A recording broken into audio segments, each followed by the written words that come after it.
Bakit po pinatay ang aircon? Paanong pinatay? Eh, buhay pa naman yun ah. Kasi... Eh, kasi ano? Di na humihinga. Hindi! Kasi wala na yung lamig. Ah, baka yung lamig ang namatay. Kuya naman eh. Seryoso kaya akong tao. Ano? Tao? Oo. Tao. Oo nga. Naku Riz, pinagtitripan ka na lang ni kuya. Kaya nga. Kunwari ka lang kuya eh. Pero naiintindihan niya naman talaga ang ibig sabihin ni Riz. Kaya nga. Ayaw mo lang paandarin ng aircon kuya eh. Kaya nga. Laki-laki na kaya ng bills natin. Kaya nga. Kung makademand kayo, kala nyo kayo nagbabayad ah. Kaya nga. Di naman ikaw nagbabayad. Kaya nga. Ano? Ah, wala po kuya. Wala ka dyan. Kaya nga. Isa pa Jose, dagdagan ko yung palad sa mukha mo. Ay! Kuya, sige na po.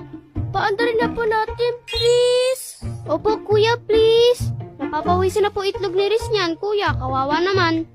Lah, bakit itlog ko? Ba't di yung sayo? Bakit? May itlog ba ako? Patawa ka. Ay! Bahala kayo dyan.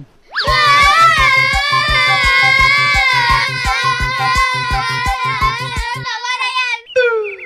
Kuya, ice cream na lang po. Opo, kuya, kahit yun na lang po.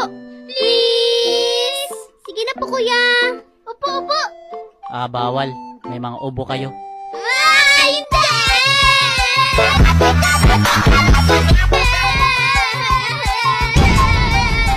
Tahimik! Ang ingay. Mabuti pa, mag-init na kayo ng tubig doon. Eh, para saan naman, kuya? Magluluto ako ng pancake.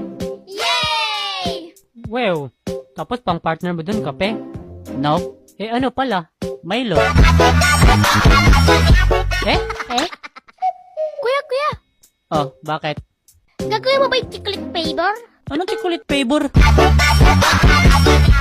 Sabi ko po, chocolate flavor. Ah, oo. Yay! Chocolate! Tara na po, kuya. Okay, tara.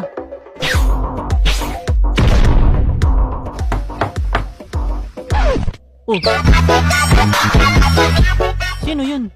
Ewan, baka si mama lang. Umuwi na. Si mama kakatok ng pinto? Eh, sino pala yung kuya? Tignan mo nga muna dun. Babuksan ko po yung pinto? Ay hindi res, pagsarhan mo. Malamang bubuksan mo, di ba? Paano po pag terminal yun?